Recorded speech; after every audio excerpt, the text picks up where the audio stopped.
சல்மான் கான் விஷயத்தில் வந்து என்னன்னு கேட்டிங்கன்னா அவருக்கு பல சிக்கல் இருக்குது. கிருஷ்ணாய் சமூகத்தை சார்ந்தவர்கள் வந்து ஒரு மானை வந்து தெய்வமாக வணங்குறாங்க. அந்த மானை வந்து இவர் கொண்டாருன்றது தான், கொண்டு சமைச்சு சாப்பிட்டாருன்றது தான் வந்து வழக்கு. அந்த வழக்கில் வந்து பார்த்திங்கன்னா 5 ஆண்டு காலம் சிறை கூட அனுபவிச்சார். ஆனாலும் அந்த சமூகத்துக்குள்ள வந்து இவர் மீதான அந்த கோபம் இன்னும் தனியலை. அது காரணம் மன்னிப்பு கேட்க சொல்கிறாங்க, இவர் மன்னிப்பு கேட்க மாட்டேங்கிறாங்க. இதை கடந்து அவருக்கு இன்னொரு வாழ்க்கையில் 2-3 சம்பவம் நடந்திருக்கு. இதே மாதிரி ரோடு ஆக்சிடெண்ட்டில் ரோட்டில் படுத்துட்டு இருக்காங்கல்ல, அவங்கள காரை ஏற்றி கொண்டுட்டாருன்னு சொல்லிட்டு போதையில் ட்ரங்க் அண்ட் டிரைவர் வந்து அதை பண்ணிட்டாருன்னு அது ஒரு வழக்கு இருக்குது. எல்லாமே பெண்டிங்கில் இருக்குது. இன்னொரு வழக்குன்னு கேட்டால் ஒரு சாலையில் போகக்கூடியவர் வந்து பார்த்தீங்கன்னா வந்து அடித்து தூக்கிட்டாரு. இது ரெண்டுமே வந்து ட்ரங்க் அண்ட் டிரைவ்ன்ற மாதிரி தான் இருக்குது. அதாவது உள்நோக்கம் இல்லை, ஆனால் இவருடைய நிலைமை தடுமாறி தூக்கிட்டாருன்னு சொல்லி. அதெல்லாம் சினிமா நடிகர்கள் பெரும்பாலானவர்கள் வந்து பார்த்திங்கன்னா வந்து குடிக்கு வந்து அடிமையாக இருப்பாங்க. அப்போது சினிமா வாய்ப்பு இல்லாத ஒரு சூழ்நிலை வந்து பார்த்திங்கன்னா வந்து முடங்கி இருக்கிறாங்கன்னு வச்சுக்கோங்களேன். குடும்பமும் குழந்தை குட்டி எதுவும் கிடையாது, மனைவி எதுவும் கிடையாது. அவரோட வாழ்க்கையே வந்து சில பேர்கிட்ட லிவிங் இன் ரிலேஷன்ஷிப்னு சொல்லுவாங்கல்ல, அந்த மாதிரி தான் வந்து சில பேர்கிட்ட இருந்திருக்கிறாரு. அவங்களாம் இப்போ ஒரு குடும்பத்தோடு இருக்கிறாங்க. நம்ம அவங்கள பற்றி இப்போ பேச முடியாது. எப்போ வேணாலும் நம்ம கொல்லப்படுவோன்ற ஒரு மனுஷனுக்கு வந்து ஒரு மரண பயத்தில் இருக்கும்போது கேட்டால் அவங்களுக்கு வந்து எதுலையும் நாட்டம் போகாது. அப்போ ஒரு கட்டத்துக்கு மேலே அந்த ஃபீலிங்ஸ் வந்து வெளியே விடுபடணும். கல்யாணமே பண்ணிக்காமல் இருக்கிறாரு. அதுக்கு காரணம் இதுவாக கூட இருக்கலாம். எங்கே போனாலும் ஒரு 4 பேரோட சேர்ந்து போகணுன்ற மாதிரி இருக்குல்ல. ஒரு காவல்துறை அதிகாரிகள் வீட்டுக்கு வந்து ஒரு 10 பேர் 20 பேர், ஒரு ப்ரைவசி இருக்காது. சுதந்திரமாக போயிட்டு வந்து ஒரு பெட்டி கடைக்கு போக முடியுமா, இல்லை வந்து ஒரு காய்கறி கடைக்கு போக முடியுமா, இல்லை ஏதாவது ஒரு ஃபங்க்ஷனுக்கு தான் போக முடியுமா? அப்படியே போனாலும் வந்து பார்த்தீங்கன்னா ஒரு 20 பேர் 30 பேர் எப்போ எந்த இடத்துல வந்து நம்ம வந்து தாக்குதல் வரும்னு தெரியாது. இது ஒரு மோசமான ஒரு பதட்டமான வாழ்க்கை. அந்த வாழ்க்கையை வந்து அவர் வந்து வாழ்ந்துட்டுருக்கிறாரு. முகம் நல்லா ஃப்ரெஷ்ஷாக இருக்கணும்னு சொன்னால் நீங்கள் நல்லா உறங்கணும், நல்லா தூங்கணும். தூக்கம் இல்லைனாலே முடிஞ்சிச்சு உங்கள் வாழ்க்கைன்னு. நல்லா தூங்குறேங்க, படுக்கிறேங்க, ஆனால் நல்லா ட்ரை பண்ணுறேன், ஆனால் தூக்கமே வரமாட்டேங்குதுங்க அப்படின்னு சொன்னால் அப்போ கவலை வந்து மனசில் அழுத்தும் போது தூக்கம் வராது. இப்போ உளவியல் சிக்கல் இருந்தால் எப்படி தூக்கம் வந்துடும்? அது வந்து மான் கரியால் இருக்கலாம், அல்லது சில மரணங்களால் கூட வந்து அவருக்கு வந்து அந்த சிக்கல் இருக்கலாம். ரெண்டாவது வந்து அடிப்படையிலே அவங்க அப்பா வந்து சிறு வயதிலே பிரிஞ்சு வேற ஒரு திருமணம் பண்ணிக்கிட்டாரு. அதுக்கப்புறம் வந்து எங்கேயுமே வந்து அவங்க அப்பா குறித்து எதுவும் பெருசாக பதிவு பண்ணியிருக்க மாட்டார் சல்மான் கான். ஸோ இதெல்லாம் வந்து சின்னதுலேருந்தே இருக்குல்ல ஒரு மனிதனுக்கு வந்து. வணக்கம். பாலிவுட் சூப்பர் ஸ்டார் சல்மான் கான் அவருக்கு வந்து முகங்கள் வந்து மாறி இருக்கு அப்படின்னு சொல்றாங்க. சில பேர் வந்து அவருக்கு வயசாயிடுச்சுப்பா அதனால முகங்கள் மாறி இருக்குன்னு சில பேர் சொல்றாங்க. அவருக்கு உடம்பு வழியா ஏதோ ஒரு பிரச்சனை, பெரிய பிரச்சனை இருக்கு அப்படிங்கிற மாதிரிலாம் சொல்றாங்களே. அப்படிலாம் இல்லைம்மா. அதாவது சினிமா வாய்ப்புன்றது வந்து முதல்ல சினிமா நடிகர்கள் பெரும்பாலானவர்கள் வந்து பார்த்திங்கன்னா வந்து குடிக்கு பெரும்பாலும் தான் நான் சொல்கிறேன், எல்லாரையும் சொல்கிறதுனால பெரும்பாலும் குடிக்கு வந்து அடிமையாக இருப்பாங்க அப்படின்னு சொல்கிறது. அப்போது சினிமா வாய்ப்பு இல்லாத ஒரு சூழ்நிலை வந்து பார்த்திங்கன்னா வந்து முடங்கி இருக்கிறாங்கன்னு வச்சுக்கோங்களேன். அவங்க அடுத்த கட்டம் என்ன செய்யணும்னு கேட்டிங்கன்னா வந்து ஒரு குடும்ப வாழ்க்கையில் இருக்கிறாங்கன்னு வச்சுக்கோங்க. அவங்களுக்கு வந்து அடுத்தடுத்து பிள்ளைகள் குறித்து ஏதோ கமிட்மெண்ட் இருக்கும், அவங்க கெரியர் டெவலப் பண்ணணுன்ற அந்த இதெல்லாம் இருக்கும். அந்த மாதிரி யாருமே அது மாதிரி வந்து சல்மான் கானுக்கு வந்து பார்த்தீங்கன்னா குடும்பமும் குழந்தை குட்டி எதுவும் கிடையாது, மனைவி எதுவும் கிடையாது. அவரோட வாழ்க்கையே வந்து சில பேர்கிட்ட லிவிங் இன் ரிலேஷன்ஷிப்னு சொல்லுவாங்கல்ல, அந்த மாதிரி தான் வந்து சில பேர்கிட்ட இருந்திருக்கிறாரு. அவங்களாம் இப்போ ஒரு குடும்பத்தோடு இருக்கிறாங்க. நம்ம அவங்கள பற்றி இப்போ பேச முடியாது.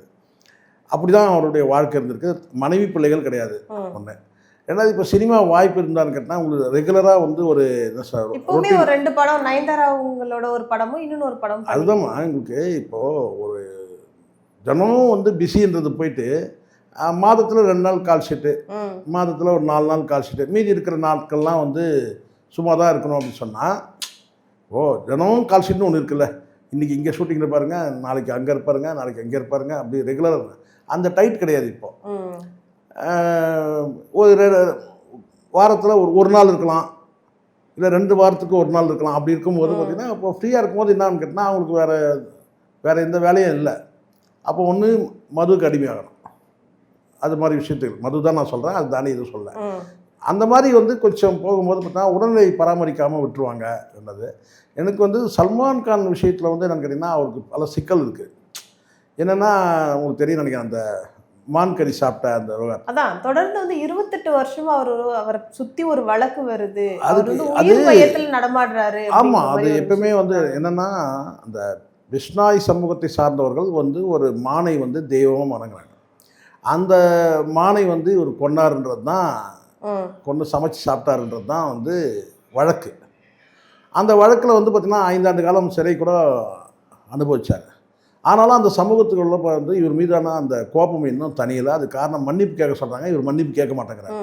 அது மன்னிப்பு கேட்காத காரணம் என்னென்னா, நிச்சயமாக வந்து என்னென்னா முதல்ல ஆர்கியூமெண்ட் பண்ணிடுவாங்க, நான் அதை பண்ணலைன்னு சொல்லிட்டு. அப்போ மன்னிப்பு கேட்டால் அதை பண்ணதான் ஆகிடும் இல்லையா. ஒரு குற்ற நிகழ்வு வந்து பார்த்திங்கன்னா ஒருத்தர் ஏன் மெயின்டைன் பண்ணுறாங்கன்னா, முதல்ல நான் சொல்லிட்டேங்க நான் அதை பண்ணலைன்னு சொல்லிட்டு கடைசி வரைக்கும் அதை அப்படியே மெயின்டைன் பண்ணமேன்னு சொல்லிட்டு அப்படி பண்ணுவாங்க. இவரை பார்த்தீங்கன்னா அதை மறுத்துட்டார். அதை வந்து மெயின்டைன் பண்ணணும்ல ஒரு குற்றம். அவர் வந்து மன்னிப்பு கேட்கல, அதான் பிரச்சனை. அதை பிஷ்னாய் சமூகத்தை சார்ந்தவங்களுக்கு அதில் இருக்கக்கூடிய வந்து தீவிரமான நபர்கள் இருப்பாங்க இல்லையா. ஒவ்வொரு சமூகத்தில் ஒரு தீவிரமான நபர்கள் இருப்பாங்க. அவங்களுக்கு என்னென்னு கேட்டால், நம்ம குலதெய்வத்தையே அவர் வந்து அடிச்சு சாப்பிட்டாங்க அப்படின்ற மாதிரி அவருடைய எண்ணம் இருக்கிறதுனால தொடர்ந்து ஒரு அச்சுறுத்தல் இருக்குது. இப்போ அந்த அச்சுறுத்தல் இருக்கும்போது பார்த்தா எப்படி ஒரு மனுஷனாக இருக்கோ. அதனால தான் நான் சொல்லுவேன், ரஜினிகாந்த் அவர்கள் வந்து பார்த்தீங்கன்னா எப்பயாவது சில வார்த்தைகள் உதிர்ப்பார். அது நம்ம கெட்டியாக பிடிச்சிக்கணும் அந்த வார்த்தையை. அவர் சொன்ன வார்த்தை என்னன்னு கேட்டிங்கன்னா வந்து, சாகர காலம் தெரிஞ்சிருச்சுன்னா வாழக்கூடிய காலம் வந்து நரகமாயிடும்னு சொல்லுவார். ரஜினிகாந்த் ஒரு முறை சொன்னார், சாகர காலம் தெரிஞ்சிச்சுன்னா வாழக்கூடிய நாட்கள் வந்து நரகமாயிடும். இப்போ நான் வந்து இப்போ எல்லாருக்குமே வந்து மரணம்ன்றது எப்போனா நடக்கலாம், சரிங்களா. என்ன வேணாலும் நடக்கும், எந்த நிமிஷத்தில் வேணாலும் வந்து உயிர் போயிடும். அப்படி இருக்கும் ஒரு சூழ்நிலை இருக்கும்போது நம்ம வந்து ஒரு குருட்டு வாழ்க்கை தான், ஒரு பிளைண்டாக தான் நம்ம வாழ்ந்துட்டுருக்குறோம், சரிங்களா. ஆனாலும் வந்து பார்த்திங்கன்னா நாளைக்கு இத்தனை மணிக்கு சொல்லி தெரிஞ்சிச்சுன்னு வச்சுக்கோங்க, உங்களுக்கு மரணம்னு சொல்லி ஒரு ஃபிக்ஸ் ஆகிடுது. ஒருத்தருக்கு வந்து பார்த்திங்கன்னா 8 மணிக்கு மரணம், இல்லை 10 மணிக்கு மரணம், இல்லை 5 மணிக்கு மரணம், இல்லை அடுத்த சனிக்கிழமை நீங்கள் இறந்துறீங்க, இல்லை வந்து யாராவது நம்மகிட்ட சொல்லிட்டாங்கன்னா நமக்கு எப்படி இருக்கும்? என்னப்பா சனிக்கிழமைனா இன்னும் 2 நாள் தானேப்பா இருக்குது, இல்லை சரி அந்த 2 நாளைக்குள்ளே நம்ம வந்து பார்த்திங்கன்னா என்ன வேலையை செய்யுது, ஐயோ 2 நாள் கழிச்சு நம்ம இதை விட்டு போயிடுவோமா, அந்த கேமரா விட்டு போயிடும், பொண்டாட்டி விட்டு போயிடும், இப்படி அந்த எண்ணம் தான் இருக்கும். தவிர அந்த நாள் அந்த டைம் வந்து பார்த்திங்கன்னா ஒரு நிமிடம் வந்து பார்த்திங்கன்னா என்ன சரி கேட்டால் வந்து நரகமாக இருக்கும். ஸோ அது மாதிரி கேட்டால் ஒரு எப்போ வேணாலும் நம்ம கொல்லப்படுவோன்ற ஒரு மனுஷனுக்கு வந்து ஒரு மரண பயத்தில் இருக்கும்போது கேட்டால் அவங்களுக்கு வந்து எதுலையும் நாட்டம் போகாது. அப்போ ஒரு கட்டத்துக்கு மேலே அந்த ஃபீலிங்ஸ் வந்து விடுபடணும். இப்போ அவர் கல்யாணமே பண்ணிக்காமல் இருக்கிறாரு, அதுக்கு காரணம் இதுவாக கூட இருக்கலாம். ஒரு மரண பயத்தில் நம்மளே வந்து நிச்சயமில்லாத ஒரு வாழ்க்கையாக வந்துருக்கோம், நம்மளை வந்து ஒரு மன வாழ்க்கையை நம்ம எதுக்கு நம்ம ஈடுபடணும் அப்படின்னு கூட நினச்சிக்கலாம். அதனால கூட அவர் வந்து திருமணம் பண்ணிக்காமல் இருக்கலாம். ஆனால் சரி இந்த பிரச்சனை வந்து விடுபடணும்னு சொன்ன கேட்டால் அந்த சமூகத்தில் இருக்கிறவங்க வந்து பார்த்தீங்கன்னா வந்து மன்னிச்சு விட்டால் அது உண்டு. ஆனால் அது அந்த மாதிரி எதுவும் நடக்கவும் இல்லை இது வரைக்கும். ஒரு அச்சுறுத்தல் இருக்குதுன்றது எல்லாருக்கும் தெரியும். அப்போ ஒரு பாதுகாப்பு வளையத்தில் நீங்கள் ஒரு பாதுகாப்பு வளையத்தை தொடர்ச்சியாக நீங்கள் இருந்துட்டே ஒரு கட்டத்தில் சலிப்பு வந்துடும். இது நிம்மதி இல்லாத இருக்குது, எங்கே போனாலும் ஒரு 4 பேரோட சேர்ந்து போகணுன்ற மாதிரி இருக்குல்ல. ஒரு காவல்துறை அதிகாரிகள் வீட்டுக்கு வந்து ஒரு 10 பேர் 20 பேர், ஒரு ப்ரைவசி இருக்காது. சுதந்திரமாக போயிட்டு வந்து ஒரு பெட்டி கடைக்கு போக முடியுமா, இல்லை வந்து ஒரு காய்கறி கடைக்கு போக முடியுமா, இல்லை ஏதாவது ஒரு ஃபங்க்ஷனுக்கு தான் போக முடியுமா. அப்படியே போனாலும் வந்து பார்த்தீங்கன்னா ஒரு 20 பேர் 30 பேர் எப்போ எந்த இடத்துல வந்து நம்ம வந்து தாக்குதல் வரும்னு தெரியாது. இது ஒரு மோசமான ஒரு பதட்டமான வாழ்க்கை. அந்த வாழ்க்கையை வந்து அவர் வந்து வாழ்ந்துட்டு இருக்கிறாரு. இதை கடந்து இன்னொன்று இருக்குது, உளவியல்னு ஒன்று இருக்குல்ல. இப்போது அவருக்கு வந்து அந்த ஒவ்வாத ஒரு பொருள், அந்த ஒவ்வாத பொருள்னால் இவருக்கு வந்து அந்த மான் கறியாக சாப்பிட்டது வந்து பார்த்தீங்கன்னா அன்றைக்கி விரும்பி சாப்பிட்டுருக்கலாம். இப்போ எப்படி இருக்கும் அந்த ஃபீலிங்ஸ்? எத்தனையோ வருஷத்துக்கு முன்னாடி 20 வருஷம் 28 வருஷம் ஆச்சு, ஆனால் அந்த ஃபீலிங்ஸ் இருந்துகிட்டே இருக்கும். இதை கடந்து அவருக்கு இன்னொரு வாழ்க்கையில் 2-3 சம்பவம் நடந்திருக்கு. இதே மாதிரி ரோடு ஆக்சிடெண்ட்டில் ரோட்டில் படுத்துட்டு இருக்கிறாங்கல்ல, அவங்கள காரை ஏற்றி கொண்டுட்டாருன்னு சொல்லிட்டு போதையில் ட்ரங்க் அண்ட் டிரைவர் வந்து அதை பண்ணிட்டாருன்னு அது ஒரு வழக்கு இருக்குது. எல்லாமே பெண்டிங்கில் இருக்குது. இன்னொரு வழக்குன்னு கேட்டால் ஒரு சாலையில் போகக்கூடியவர் வந்து பார்த்தீங்கன்னா வந்து அடிச்சு தூக்கிட்டாரு. இது ரெண்டுமே வந்து ட்ரங்க் அண்ட் டிரைவ்ன்ற மாதிரி தான் இருக்குது. அதாவது உள்நோக்கம் இல்லை, ஆனால் இவருடைய நிலைமை தடுமாறி தூக்கிட்டாருன்னு சொல்லி. ஸோ இதெல்லாம் ஒரு சொல்கிறாங்க, சல்மான் கான் வந்து பண்ணின பாவத்துக்கு தான் அவரோட கர்மா இப்போ வந்து அவர் ஆட்டி படைக்குது. ஆமாம், இது ஏன்னா ஒரு உளவியலாக இப்போது ஒரு மனுஷனுக்கு வந்து நல்லா புரிஞ்சுங்க, இவர் திட்டமிட்டு பண்ணது கிடையாது தான். அவர் வாழ்க்கையில் வந்து சல்மான் கான் வாழ்க்கையில் திட்டமிட்டு பண்ணது கிடையாது. எனக்கு தெரிஞ்சு மைனே பியார் கியாவான்னு ஒரு படம் வந்துச்சு, மைனே பியார், அதில் தான் அறிமுகம் நினைக்கிறேன் அவர். அந்த படம் வந்தபோது பார்த்தீங்கன்னா ஒரு சாக்லேட் பாய் மாதிரி தான் அந்த படத்தில் வந்தார். அந்த படமும் நல்லாயிருக்கும். இவரும் வந்து நல்லா ஆக்ட் பண்ணியிருப்பார். நான் பார்த்த படம் அது சொல்கிறேன். அதுக்கு பிறகு தான் இவர் ஏறுமுகம் படம் வந்து ஹிந்தி சினிமாவில். குறுகிய காலத்தில் ஒரு 3 வருஷமோ 4 வருஷம் தான் அது படம் நடிக்க வந்து அப்போ தான் இந்த சம்பவம் நடக்குது, இந்த மான்கறி சம்பவம். ம். இது ஒரு பக்கம். அதுக்கப்புறம் தான் தொடர்ச்சியாக வந்து அடுத்தடுத்து இவருக்கு வந்து உளவியலாக ஒரு அன்ஸ்டேபிள் இருக்கும்போது தான் இப்படிலாம் நடக்கும். வந்து கார் ஏற்றி ஒரு கொண்டு வர்றது, அந்த சம்பவம் நடக்குது. அப்புறம் ஒருத்தர் சிங்கிளாக வந்து அடித்து தூக்கிட்டார் காரில் அப்படின்ற மாதிரி இருக்குது. ஸோ இதெல்லாம் வந்து ஒரு கொலை வழக்காக தானே பதிவு செய்யப்படும். என்ன தான் நீங்கள் விபத்துன்னு சொல்ல முடியாது. விபத்துனா அது ஒருத்தர் வந்து நேருக்கு நேர் வர்றது, காரோட கார் மோதுறது, அல்லது வேறு ஏதாவது வந்து பார்த்தீங்கன்னா இது அப்படி கிடையாது. நீங்கள் நிலைமை தடுமாறிக்கும் போது அன்ஸ்டேபிளாக இருக்கும்போது தட்டி தூக்கிட்டீங்க அப்படின்ற மாதிரி ஆயிடுச்சு வாகனத்தை போகும்போது. அது வந்து இப்போ உளவியலாக அவருக்கு என்ன இருக்கும், பாவம் தானே, அப்பாவி தானே, அவங்க குடும்பம்லாம் என்ன எப்படி நிலைமை இருக்குன்னு சொல்ல முடியாதுல்ல. இறந்து போகிறாங்கன்னா அப்பாவிகள் இறந்து போனவங்க. நல்ல மனுஷனாக இருந்தால் அதெல்லாம் யோசிப்பாங்கல்ல. சல்மான் கான் நல்ல மனுஷன்றதுனால அதெல்லாம் யோசிக்கலாம் உள்ளுக்குள்ளே. என்னன்னா நம்மளால் ஒரு இத்தனை குடும்பம் இதுவாகிடுச்சு, நம்மளால் ரோட்டில் நடந்து போனவர் இப்படி ஆகிட்டாரு, இதை தாண்டி வந்து மான்கறி சாப்பிட்டு, இந்த மான்கறி சாப்பிட்டதையே வந்து ஒரு சமூகம் விடலை. ஏன்னா அது எங்களுடைய தெய்வம் அப்படின்னு. இப்போ மனிதர்களுக்கு எப்படி இருப்பாங்க, மனிதர்களுக்கும் அந்த இது அவங்க சொந்த பந்தங்களுக்கு எப்படி இருக்கும், நம்ம அப்பா அம்மா இவர் தான் கொண்டுட்டாரு, எல்லாம் வந்து கார் ஏற்றி கொண்டுட்டாரு, நம்ம அம்மாவை நம்ம பிள்ளை, அப்படி தானே அந்த எண்ணம் வரும் இல்லை. அப்போ இவருக்கு வந்து கேட்டிங்கன்னா வந்து ஒரு இயற்கையாக இது வந்து பார்த்தீங்கன்னா அமைஞ்சுதா, இல்லை வந்து பார்த்தீங்கன்னா இவருடைய நிலைமை தடுமாறி போது நடந்துதான்றதெல்லாம் வந்து பார்த்தீங்கன்னா அவரை கேட்டால் தான் தெரியும். அவரை உட்கார வச்சு பேட்டி கேட்டார். ஆனால் உண்மையை சொல்லணும்ல, உண்மையை சொல்ல முடியாது. ஏன்னா உண்மையை சொன்னால் நீதிமன்றத்தில் இவர் மேலே வந்து வழக்கு வந்து ஸ்ட்ராங் ஆகிடும். அதுவும் ஏற்கனவே நான் சொல்கிறேன் பாருங்கள், இந்த பாலிவுட்டில் வந்து ஏற்கனவே வந்து ஒருத்தனை கவுப்பானுங்க, ஒருத்தனை வாழ விட மாட்டானுங்க. அது எல்லா இடத்துலையும் உண்டு. அதுவும் குறிப்பாக வந்து பாலிவுட்டில் அது உண்டு. அவன் ஒருத்தனை காலி பண்ணுறது, அவன் நம்ம மார்க்கெட்டை பிடிச்சோனும், நம்ம மார்க்கெட்டை பிடிச்சி இவன் 5 வருஷம் உள்ள தூக்கி போட்டால் போதும் சார், நான் வந்துடும் சார் மேலே. அந்த மாதிரி இந்த வழக்கில் வந்து பார்த்திங்கன்னா வழக்கில் சிக்காத போதே ரொம்ப எச்சரிக்கையாக இருக்கணும். நீங்கள் வழக்கில் சிக்கிட்டிங்கன்னா இன்னும் உங்களை வந்து ஈஸியாக வந்து உங்களோட காலி பண்ணுறானுங்க, மார்க்கெட்டில் அது பண்ணுறானுங்க. அந்த வகையில் தான் இன்றைக்கி அவர் வந்து சல்மான் கான் பெரிய மார்க்கெட்லாம் ஒன்றும் கிடையாது.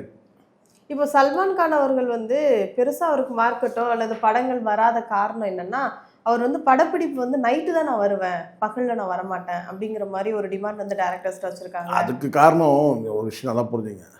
சில நேரங்களில் வந்து பார்த்திங்கன்னா அவங்களுடைய சூழ்நிலைன்னு ஒன்று இருக்குல்ல, அவர் வரக்கூடிய தகவல் கூட இருக்கலாம்ல.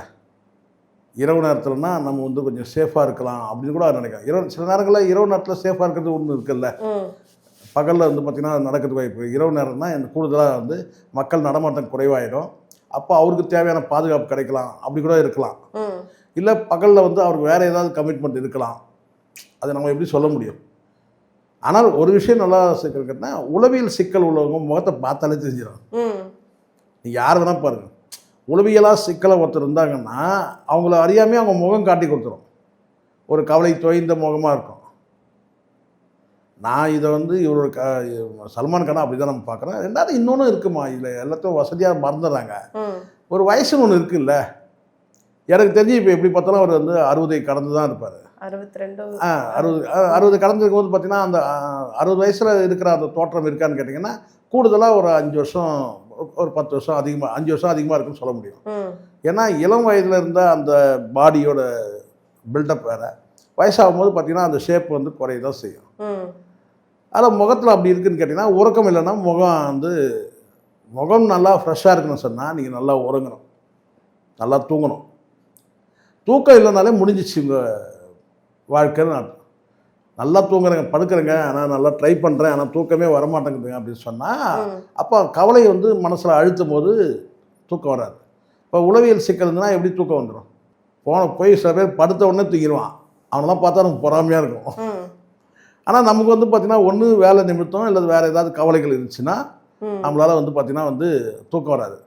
திடீர்னு 12 மணிக்கு கூட ஞாபகம் வரும், ஐயோ நம்மளை விட்டு பிரிஞ்சு போயிட்டாங்களேன்னு சொல்லிட்டு. அப்புறம் அவங்க நினச்சிட்டு ஒரு மணி நேரம் அப்படியே வந்து பார்த்திங்கன்னா முடிச்சுட்டே இருக்குன்னு அப்புறம் வந்து பார்த்திங்கன்னா எப்போ தூங்கணும் நமக்கே தெரியாது.